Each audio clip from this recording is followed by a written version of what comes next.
Bonjour tout le monde. Alors, je fais cette petite vidéo parce que dernièrement, j'ai vu qu'il y a pas mal de vidéos qui tournent sur YouTube et qui parlent des voyages dans le temps. Et alors, il y a déjà plus de 30 ans de ça. Hein. Je devais avoir 18 ans. Parce que des gens parlaient de voyage dans le temps et moi, je me suis posé la question. Je me suis dit, mais voyage dans le temps et je vous assure qu'assez rapidement, j'en suis arrivé à la conclusion. Assez rapidement, c'est en l'espace de 3 semaines de réflexion, parce que, alors, on y pense, on oublie, on passe à autre chose, et puis après on y repense.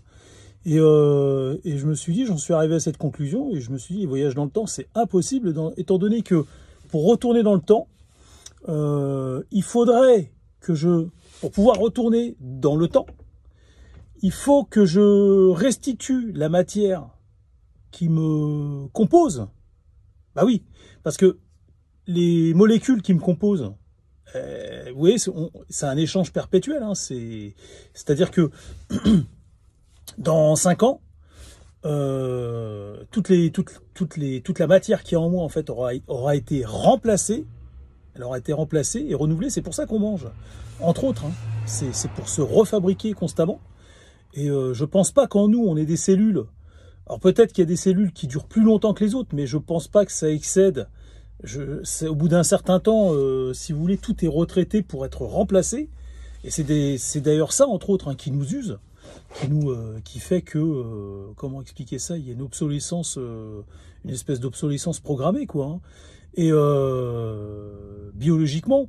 Et donc, pour retourner dans le passé, il faudrait que je restitue d'abord toute la matière qui me compose au décor dans lequel je veux me projeter, et donc de ce fait, en admettant que je veux me projeter avant ma naissance, ou au temps des dinosaures, ou au temps de Louis XIV, j'en sais rien, mais par exemple en 1970 ou en 1974, eh bien il faut que je restitue toute la matière qui me compose, et qui retourne forcément. Pour reconstituer le panorama à cette époque, il faut que, donc finalement, dans les ailes d'un papillon, dans les pattes d'une mouche, dans les poils d'un cerf, j'en sais rien, vous voyez ce que je veux dire, partout quoi, dans une plante, dans la terre, et donc de ce fait, les voyages dans le temps n'existent pas, ça ne peut pas exister, ça n'a aucun sens, ça n'a aucun sens. Et pareil si vous allez faire le futur, c'est-à-dire si vous voulez aller dans le futur, il faut restituer, c'est-à-dire cette matière ne vous appartient plus.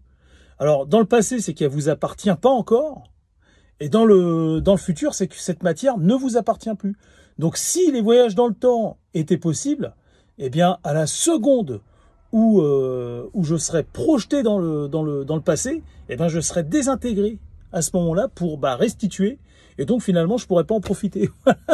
Donc, je fais cette vidéo, je tue le mythe. Parce que les voyages dans le temps, c'est n'importe quoi. Il y a des gens qui font des vidéos sur ça, sur YouTube.